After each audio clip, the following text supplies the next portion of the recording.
Friends, बहुत ही important video आज आपके लिए लेकर आई हूँ। इस वीडियो में आपको मिलेगा रेशियो एंड प्रपोर्शन का कंसेप्ट।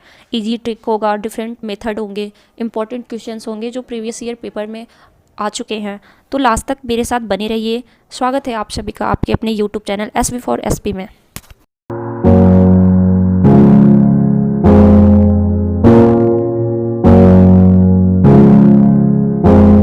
रेशियो और प्रपोर्शन का प्रश्न करने से पहले हम आप लोग को ये बताएंगे कि रेशियो क्या होता है और प्रपोर्शन क्या होता है।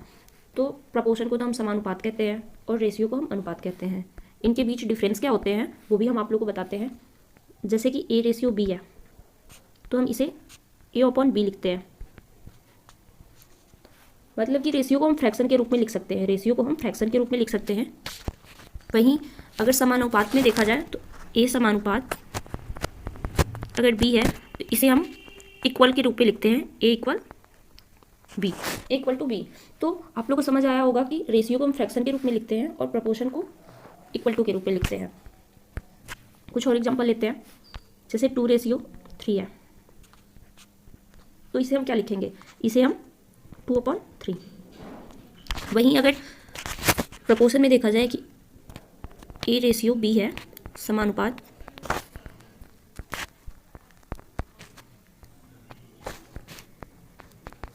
C रेशियो D, तो इसको हम क्या लिख सकते हैं, इसको हम A/B इक्वल टू, क्योंकि हमने अभी आपको बताया कि इक्वल टू को समानुपात को इक्वल टू लिखते हैं और यहाँ पर C रेशियो D है तो इसे C/D लिखेंगे। इससे आप लोगों को क्या समझ में आया, जब किन्हीं दो अनुपातों का आपस में टक्कर करवाना ही समानुपात कहलाता है। ये दो अनुपात हैं तो किन्हीं भी दो अनुपातों की आपस में टक्कर करवाना समानुपात कहलाता है। तो आप लोग को ये भी समझ में आया होगा कि समानुपात क्या है, अनुपात क्या है। अब उम्मीद करते हैं कि आप लोग को रेशियो में और प्रपोर्शन में, समानुपात और अनुपात में कोई दिक्कत नहीं होनी चाहिए उसको समझने में कि समानुपात क्या होता है, अनुपात क्या होता है। आगे हम जो भी क्वेश्चन कराएंगे अभी वो रेशियो से संबंधित कराएंगे। तो पहले हम लोग रेशियो पढ़ेंगे, उसके बाद हम प्रपोर्शन ही पढ़ेंगे। प्रपोर्शन के बहुत सारे क्वेश्चन हम बेसिक लेवल के कराएंगे, फिर आगे अच्छे अच्छे क्वेश्चन भी कराए जाएंगे। तो चलिए स्टार्ट करते हैं इसके आगे के प्रश्न। If A ratio B = 2:3, B ratio C = 4:1, then find the ratio of A ratio B ratio C। तो हम A ratio B ratio C की वैल्यू निकालते हैं। तो इसको पहले क्या करेंगे कि हम यहाँ पे A रेशियो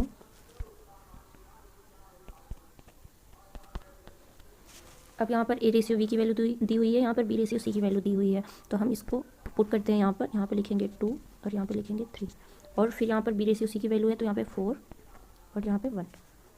अब क्या करते हैं, यहाँ पर B की वैल्यू दी हुई है 3 और यहाँ पर B की वैल्यू 4 दी हुई है, अलग अलग है तो अब इसे इक्वल करेंगे। इक्वल करने के लिए क्या करेंगे, यहाँ पर 4 का मल्टीप्लाई करेंगे और यहाँ पर 3 का मल्टीप्लाई करेंगे।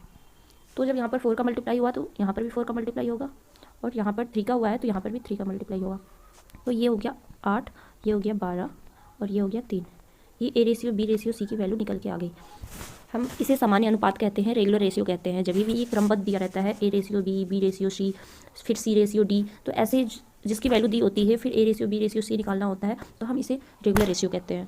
अब हम इरेगुलर रेशियो का एग्जांपल लेते हैं। पहले आप इसे समझ लीजिए एक बार कि जैसे A ratio B ratio C, फिर C ratio D ratio E, ऐसे अगर वैल्यू दी होती है तो इसे हम क्या कहते हैं, इसे हम रेगुलर रेशियो कहते हैं। लेकिन इरेगुलर रेशियो को ऐसे नहीं होता। इरेगुलर रेशियो का एग्जांपल हम लेते हैं आपको, फिर आप लोग को वो समझ में आएगा। ये हमने एग्जांपल इरेगुलर रेशियो का लिया है जिसे हम असामान्य अनुपात कहते हैं। तो चलिए क्वेश्चन पढ़ते हैं। If A ratio C = 2:3, B ratio C = 4:1, then find the ratio of A ratio B ratio C। तो हम A ratio B ratio C की वैल्यू निकालते हैं। तो यहाँ पर A ratio B ratio C, यहाँ पर आप लोगों ने एक चीज़ नोटिस किया होगा, यहाँ पर A रेशियो C की वैल्यू दी हुई है, यहाँ पर B रेशियो C की वैल्यू दी हुई है। तो A रेशियो C का मान हम पुट करते हैं यहाँ पर 2:3 और B रेशियो C की वैल्यू 4:1। तो हमने एक चीज़ यहाँ पे नोटिस किया, पहले हमने जो क्वेश्चन सामान्य अनुपात का लगाया था वहाँ पर ये था कि A रेशियो B, फिर B रेशियो C, फिर C रेशियो D, ऐसे वैल्यू दी हुई थी। लेकिन यहाँ पर A रेशियो B की वैल्यू दी हुई है, फिर B रेशियो C की वैल्यू दी हुई है। यहाँ पर मतलब कि डिफरेंसेज हैं थोड़े से, तो आप लोग नोटिस किए होंगे उसको। तो यहाँ पर हम क्या करते हैं, C को इक्वल करते हैं, क्योंकि यहाँ पर C की वैल्यू 3 दी हुई है, यहाँ पर C की वैल्यू 1 दी हुई है। तो यहाँ पर अलग अलग तो सी का वैल्यू हो नहीं सकता, तो हम क्या करते हैं सी का मल्टीप्लाई करेंगे, यहाँ पर 1 का मल्टीप्लाई कर देंगे, यहाँ पर 3 का मल्टीप्लाई कर देंगे।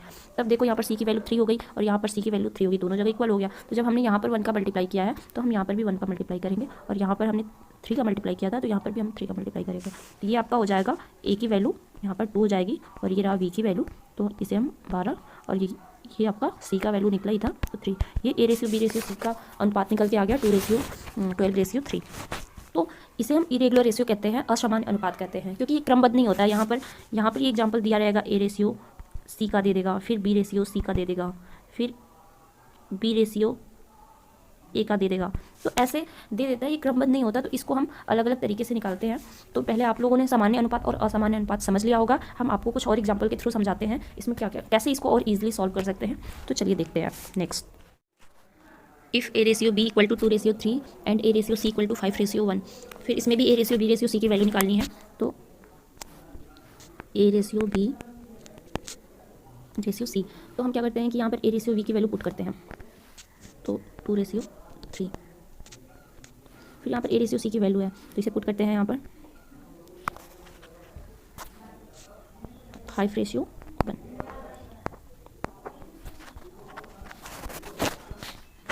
आप देख लो, ये भी इरेगुलर रेशियो का एग्जांपल है, असामान्य अनुपात, क्योंकि यहाँ पर भी एक क्रमबद्ध नहीं है। यहाँ पर ए की वैल्यू दी हुई है, फिर यहाँ पर बी की वैल्यू दी हुई है, यहाँ पर ए की वैल्यू दी हुई है, यहाँ पर सी की वैल्यू दी हुई है, तो एक क्रमबद्ध नहीं है। हम इसको क्या करते हैं, यहाँ पर ए की वैल्यू दी हुई है और यहाँ ए की वैल्यू है, यहाँ पर बी की वैल्यू है, तो यहाँ पर दोनों जगह अलग अलग वैल्यू है। यहाँ पर 2 दिया हुआ है, यहाँ 5 दिया हुआ है, तो इसको हम इक्वल करते हैं। इक्वल करने के लिए क्या करेंगे, हम मल्टीप्लाई करेंगे। यहाँ पर 5 से मल्टीप्लाई कर देंगे और यहाँ पर क्या करेंगे 2 से मल्टीप्लाई करेंगे। यहाँ पर ए की वैल्यू 10 हो गई, यहाँ पर भी ए की वैल्यू 10 हो गई, तो फिर जब हमने यहाँ पर 5 का मल्टीप्लाई किया है तो हम यहाँ पर भी 5 से मल्टीप्लाई करेंगे, पर 5 से मल्टीप्लाई, और यहाँ पर नीचे 2 का मल्टीप्लाई किया है तो नीचे यहाँ पर भी 2 से मल्टीप्लाई करेंगे।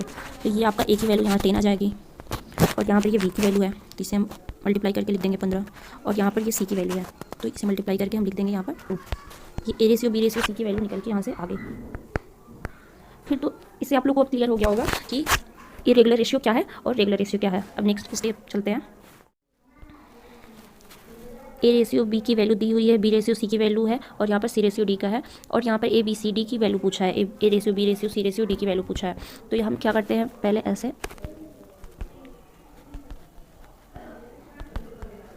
तो ए रेशियो बी की वैल्यू पुट करते हैं तो ये हो जाएगा 2:3, और यहाँ पर बी रेशियो सी की वैल्यू पुट करते हैं तो 4:1, और यहाँ पर सी रेशियो डी की वैल्यू पुट करते हैं तो ये हो जाएगा आपका 5:2। फिर क्या करते हैं, यहाँ पर स्टेप खाली है, तो मतलब कि जगह खाली है, तो यहाँ पर ये 3 है तो हम इसको भी 3 लिख देंगे, यहाँ पर भी 3 लिख देंगे, यहाँ पर 1 है तो हम यहाँ पर 1 लिख देंगे, यहाँ 4 है तो हम यहाँ 4 लिख देंगे, यहाँ 5 है तो ये 5 लिख देंगे। जहाँ पर जो संख्या खाली होता है जस्ट उसके बगल में वही संख्या को सेम लिख के और मल्टीप्लाई कर देते हैं, और इसका ऐसे मल्टीप्लाई कर देंगे जैसे पीछे क्वेश्चन में हमने करा। तो इसका मल्टीप्लाई करेंगे तो 2 का 4 में और 4 का 5 में, तो ये आपका हो जाएगा 40। इधर मल्टीप्लाई करेंगे तो ये आपका हो जाएगा 60, इधर फिर इसका मल्टीप्लाई करेंगे तो ये हो जाएगा 3 का 5 में करेंगे तो 15, और ये हो जाएगा आपका 6। ये A ratio B ratio C ratio D की वैल्यू निकल के अनुपात में आ गई, रेशियो में वैल्यू इसका निकल के आ गया। तो ये क्या है, ये आपका सामान्य अनुपात है। सामान्य अनुपात क्यों है, क्योंकि यहाँ पर जो वैल्यू दी हुई है ये A ratio B B ratio C और सी रेशियो डी में क्रमबद्ध दिया हुआ है, ऐसे है A ratio B B ratio C C ratio D. अब आप लोगों को समझने में परेशानी नहीं होनी चाहिए, क्योंकि अब समझ गए होंगे कि सामान्य रेशियो क्या है, और इसकी वैल्यू निकालने के लिए हम सेम चीज़ क्या करते हैं, अगर ए बी सी डी का रेशियो में पूछा है अनुमान, तो हम क्या करते हैं, यहाँ बी रहता है तो हम यहाँ बी लिख देते हैं, जितना खाली होता है। यहाँ सी है तो यहाँ पर हम सी लिख देंगे, यहाँ पर बी है तो यहाँ पर भी हम बी लिख देंगे, यहाँ सी है तो हम सी लिख देंगे, और फिर इसका मल्टीप्लाई कर देते हैं, तो इधर मल्टीप्लाई करते हैं, इधर फिर इसको मल्टीप्लाई करके इसको, इससे A ratio B ratio C ratio D की वैल्यू निकल के आ जाती है। तो आप लोग समझ गए होंगे। नेक्स्ट हम लोग करते हैं, A ratio B equal to क्या है 1/2 ratio 1/3, B ratio C equal to 1/5 ratio 1/3, और यहाँ पर पूछा है A ratio B ratio C की वैल्यू। तो हम इसे करते हैं पहले, ए रेशियो बी, यहाँ पर ए रेशियो वी की वैल्यू है और यहाँ पर 1:3 की, तो हम पहले ए रेशियो वी की वैल्यू निकालते हैं। तो ए रेशियो वी की वैल्यू निकालने के लिए क्या करेंगे, 2 और 3 का एलसीएम लेंगे। तो एलसीएम क्या होगा, 2 और 3 का, क्योंकि ये फ्रैक्शन के रूप में दिया हुआ है, आप लोग नोटिस कर रहे हो, ये फ्रैक्शन के रूप में दिया हुआ है, तो फ्रैक्शन के रूप में दिया हुआ है तो इसे हम कन्वर्ट करेंगे। तो कन्वर्ट करने के लिए पहले एलसीएम लेते हैं, एलसीएम लिख के और इसका डिवाइड करते हैं 6 में, तो ये 3 हो जाएगा, और 3 का 6 में डिवाइड करेंगे तो ये आपका 2 हो जाएगा। यहाँ से आप लोग नोटिस कर पा रहे हो, देखो यहाँ पर अब ये कन्वर्ट हो गया है, फ्रैक्शन से कन्वर्ट हो गया है।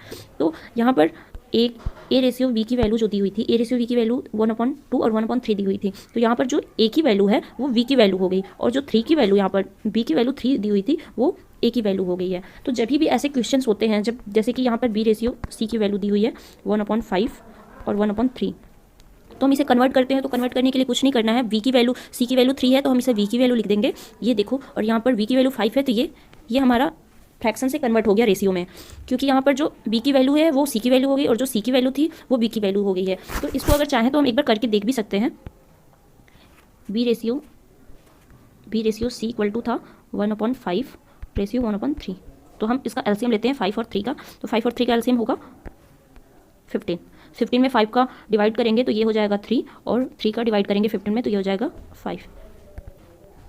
तो आपने क्या नोटिस किया, आपने यहाँ पर देखा कि जो v की वैल्यू दी हुई थी वो c की वैल्यू हो गई, और जो c की वैल्यू दी हुई थी वो v की वैल्यू हो गई। तो जब भी हम रेशियो को फ्रैक्शन में कन्वर्ट करते हैं या फ्रैक्शन को रेशियो में कन्वर्ट करते हैं तो वो अपोजिट हो जाता है, जो v की वैल्यू दी होती है वो c की हो जाती है और जो c की वैल्यू दी होती है वो v की हो जाती है। तो आप लोग को एलसीएम और ये सब एग्जाम में करने में टाइम टेकन हो जाता है, तो इसलिए डायरेक्ट आप लोग क्या करो कि जब भी ए रेशियो v की वैल्यू अगर 1/9 और 1/7 दिया है तो क्या कर दो कि फ्रैक्शन में दिया है तो आप इसे कन्वर्ट करने के लिए 7 और 9 लिख दो, ये आपका फ्रैक्शन से रेशियो में कन्वर्ट हो गया है। तो आप लोग समझ पा रहे होंगे। तो चलिए हम उस क्वेश्चन को सॉल्व करते हैं। अभी हमने मान निकाला है ए रेशियो वी का 1/3, तो इसका फ्रैक्शन से जब हमने कन्वर्ट किया है तो इसका वैल्यू आया है 3/2, और यहाँ पर हमने बी रेशियो यहाँ से वी रेशियो सी की वैल्यू निकाली है 1/5, ये तो दिया हुआ है आपका, हमने इसको जब फ्रैक्शन से रेशियो में कन्वर्ट किया तो ये आपका आ गया 3/5। अब हमें मान को पुट करना है, तो यहाँ पर हमें ए रेशियो वी की वैल्यू पता चल गई और यहाँ से बी रेशियो सी की वैल्यू पता चल गई। तो हम क्या करते हैं, यहाँ पर A ratio B ratio C, अब यहाँ पर हम वैल्यू रखते हैं, ए रेशियो वी की वैल्यू रखेंगे, यहाँ पर हो जाएगा 3/2, और यहाँ से बी रेशियो सी की वैल्यू रखेंगे तो ये आप हो जाएगा 3/5। तो हमने अभी पीछे क्वेश्चन में पढ़ा है जैसे कि हम इसको इक्वल करने के लिए या तो यहाँ पर 3 का मल्टीप्लाई कर दो और यहाँ पर 2 का मल्टीप्लाई कर दो, या फिर आप लोग को मैंने अभी बताया है कि यहाँ पर 2 दिया है तो यहाँ पे 2 लिख दो, यहाँ पर 2 लिख दो, और यहाँ पर 3 दिया हुआ है तो 3 लिख दो, और फिर मल्टीप्लाई कर दो, ऐसे मल्टीप्लाई कर दो तो ये आपका निकल के आ जाएगा 9, और यहाँ मल्टीप्लाई करेंगे तो ये निकल के आ जाएगा 6, और इसको मल्टीप्लाई करेंगे तो ये निकल के आ जाएगा 10। ये A ratio B ratio C की वैल्यू निकल के आ गई, जो कि क्वेश्चन में पूछा था A ratio B ratio C की वैल्यू निकालना है। अगर हमें ऐसे नहीं करने आ रहा, अगर ऐसे डिफिकल्ट हो रहा है, तो यहाँ पर हमने बोला है कि बी और सी की वैल्यू दी हुई है तो बी और सी की वैल्यू को हम अलग अलग नहीं लिख सकते ना, क्योंकि क्वेश्चन में बी की रेशियो अभी हमने निकाल लिया, बी की वैल्यू 2 है और बी की वैल्यू यहाँ पर 3 है, तो बी की 2 वैल्यू नहीं हो सकती, तो हम क्या करते हैं इसे इक्वल करते हैं। इक्वल करने के लिए यहाँ पर 3 का मल्टीप्लाई करते हैं और यहाँ पर 2 का मल्टीप्लाई करेंगे, तो ये आपका ये 6 हो गया, बी की वैल्यू 6 और यहाँ पर भी 6 आ गई, अब भी इक्वल हो गया दोनों जगह। तो 3 की मल्टीप्लाई जब हमने यहाँ पर करा है तो 3 का मल्टीप्लाई हमने यहाँ भी करेंगे और यहाँ पर भी 2 का मल्टीप्लाई करेंगे। अब यहाँ पर मल्टीप्लाई कर देंगे इसका, तो ये हो जाएगा 9, और यहाँ पर वी की वैल्यू 6 और यहाँ पर 5 का 2 में गुणा करेंगे तो ये हो जाएगा 10। ऐसे भी आपका निकल के आ गया, A ratio B ratio C की वैल्यू निकल के आ गई, तो ये रहा आपका आंसर। तो नेक्स्ट क्वेश्चन करते हैं। यहाँ पर वही क्वेश्चन दिया हुआ है, ए रेशियो बी की वैल्यू दी हुई है, बी रेशियो सी की वैल्यू दी हुई है फ्रैक्शन में, और यहाँ पर ए प्लस बी और बी प्लस सी का रेशियो में पूछा है। तो इसको क्या करेंगे, अभी तो हमने निकाला था ए रेशियो वी की वैल्यू 1/2 था और 1/3 था, तो हमने बोला कि जब भी रेशियो को फ्रैक्शन में दिया रहेगा, तो फ्रैक्शन को रेशियो में दिया रहेगा तो हम क्या करेंगे कि उसको रेशियो में जब कन्वर्ट करेंगे तो उसको 3 की वैल्यू यहाँ पर लिख देंगे और ए की वैल्यू जो है उसको यहाँ पर लिख देंगे, तो ये 2 हो जाएगा। ये हमने फ्रैक्शन से रेशियो में कन्वर्ट कर दिया है, जो अपोजिट वैल्यू होता है उसको लिख देते हैं। और यहाँ पर बी रेशियो सी की वैल्यू दी हुई है, ये बी रेशियो सी की वैल्यू दी हुई है 1/5 और 1/3, फ्रैक्शन में दिया है तो इसे रेशियो में कन्वर्ट करेंगे। तो रेशियो में कन्वर्ट करने के लिए कुछ नहीं करना, ये 3 लिख देंगे और इधर 5 लिख देंगे, जो सी का मान है उसको बी में रख देंगे और जो बी का मान है उसको सी में रख देंगे, तो वो आपका फ्रैक्शन से रेशियो में कन्वर्ट हो जाएगा। अब हमसे पूछा है ए प्लस बी, और यहाँ पर ए प्लस बी और बी प्लस सी की वैल्यू पूछी हुई है, रेशियो में पूछा हुआ है, तो हमको कुछ नहीं करना है, हमें तो पता चल गया। यहाँ से हम पहले रेशियो में इसको निकाल लेते हैं, ए रेशियो बी और बी रेशियो सी, अभी ऊपर निकाला था, फिर से हम आपको निकाल के दिखा दे रहे हैं। यहाँ पर 3/2 रखेंगे और यहाँ से वी रेशियो सी की वैल्यू रखेंगे 3/5। फिर हम क्या करेंगे, यहाँ पर 2 है तो हम यहाँ पर भी 2 लिख देंगे, और यहाँ पर 3 है तो हम यहाँ पर भी 3 लिख देंगे। अब ऐसे मल्टीप्लाई करना है, तो मल्टीप्लाई करेंगे तो 9 हो गया इसका, और इसका मल्टीप्लाई करेंगे तो ये आपका 6 आ जाएगा, और इसका मल्टीप्लाई करेंगे तो ये आपका 10 आ जाएगा। ये A ratio B ratio C की वैल्यू निकल के आ गई है यहाँ से रेशियो की। अब हमसे पूछा है कि ए प्लस बी और बी प्लस, यहाँ पर आप लोग देख पा रहे होंगे ए प्लस बी और बी प्लस सी का रेशियो पूछा है, तो रेशियो निकालेंगे, क्या करेंगे, पहले ए प्लस बी यहाँ पर लिखते हैं ए प्लस बी और ब्रैकेट में बी प्लस सी, और हमने ए प्लस बी की वैल्यू निकाली है। यहाँ पर देख लो, ए की वैल्यू निकाली है, A ratio B ratio C की वैल्यू निकाली हुई है, तो यहाँ से ए की वैल्यू रख लेते हैं 9, तो यहाँ पर ए की वैल्यू 9 हो जाएगा, और वी की वैल्यू यहाँ से देख लो ये हो गया, तो वी की वैल्यू यहाँ पर हम लिख देते हैं 6, और यहाँ पर सी की वैल्यू दी हुई है 10 जो हमने निकाला अभी, तो यहाँ पर लिखेंगे, यहाँ पर पहले बी की वैल्यू लिखेंगे 6 और यहाँ पर सी की वैल्यू लिखेंगे 10, इसको ऐड कर देंगे तो ये आपका 15 हो जाएगा और ये आपका 16 हो जाएगा। ये A plus B ratio B plus C आपका आंसर निकल के आ गया। आप लोग उस क्वेश्चन को देख लो, ये निकालना था, find if A ratio B equal to इतना और B plus C equal to इतना, तो यहाँ पर ए प्लस बी और बी प्लस सी की वैल्यू निकल के आ गई है। तो आप लोग देखो यहाँ पर सेम वैल्यू निकल के आई है। तो चलिए नेक्स्ट क्वेश्चन करते हैं। जनरली एग्जामों में कुछ ट्रिक वाइज क्वेश्चन पूछता है जिसे करने की जरूरत बिल्कुल नहीं होती, सिर्फ आप देखते देखते उसे सॉल्व कर देंगे। तो जैसे दे देता है एग्जाम में कि A upon B equal to C upon D equal to E upon F equal to 2/3, मतलब कि A upon B C upon D और ई अपॉन एफ इक्वल है 2/3 के। तो A plus C plus E upon B plus D plus E D plus F की value पूछ देता है, इसकी वैल्यू आपसे पूछ देगा और ये आपको दे देगा। तो आप इसे कैसे करोगे? ऐसे अगर इसको निकाला जाए तो मतलब काफ़ी लंबा हो जाएगा, काफ़ी टाइम लग जाता है लगाने में। तो इसके लिए शॉर्ट ट्रिक है कि जो रिलेशन ए का होगा सेम रिलेशन बी का, जो रिलेशन सी का होगा वही रिलेशन डी का, जो रिलेशन ई का है वही रिलेशन अगर एफ का है, तो इसकी वैल्यू भी हम 2/3 ही मान लेते हैं। इसका आंसर भी 2/3 ही होता है। तो इतने बराबर हम इसको क्या लिख देंगे?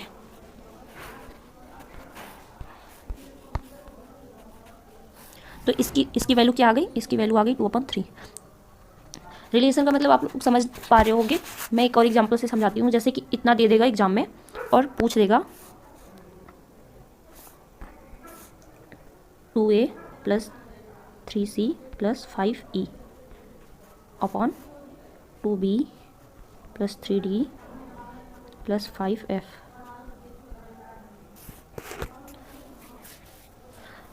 आप लोग ये एग्जाम्पल देख पा रहे होंगे कि यहाँ पर जो ए के साथ रिलेशन है वही रिलेशन बी के साथ भी है। अगर ए के साथ 2 का गुणा हुआ है तो बी के साथ भी 2 का गुणा हुआ है। तो ये क्या है? ये रिलेशन सेम है। जो ए के साथ रिलेशन है वही बी के साथ है। यहाँ पर जो रिलेशन सी के साथ है वही रिलेशन डी के साथ भी है। जो 3 का सी के साथ गुणा हुआ है तो 3 का डी के साथ भी गुणा हुआ है। और यहाँ पर भी सेम रिलेशन है। अगर यहाँ पर 5 ही है तो नीचे 5f है। तो जब रिलेशन सेम होता है तो हमारा जो आंसर भी निकल के आता है वो सेम निकल के आता है। अगर इतना इक्वल टू 2/3 दिया है, A upon B equal to C upon D equal to E upon F equal to 2/3, तो यहाँ पर जो वैल्यू निकल के आएगी वो भी 2/3 ही निकल के आएगी। एक और एग्जांपल से हम आपको समझाते हैं, शायद आप लोग तब फिर समझ पाओगे अच्छे से। जैसे अगर आपसे पूछ दिया कि 2a + 3c - 5e upon 2b + 3d - 5f। अगर आपसे वैल्यू इसका दे रखा है, इतने की वैल्यू दे रखी है और आपसे इसका वैल्यू पूछ रहा है, इतने की वैल्यू पूछ रहा है, तो आप क्या करोगे?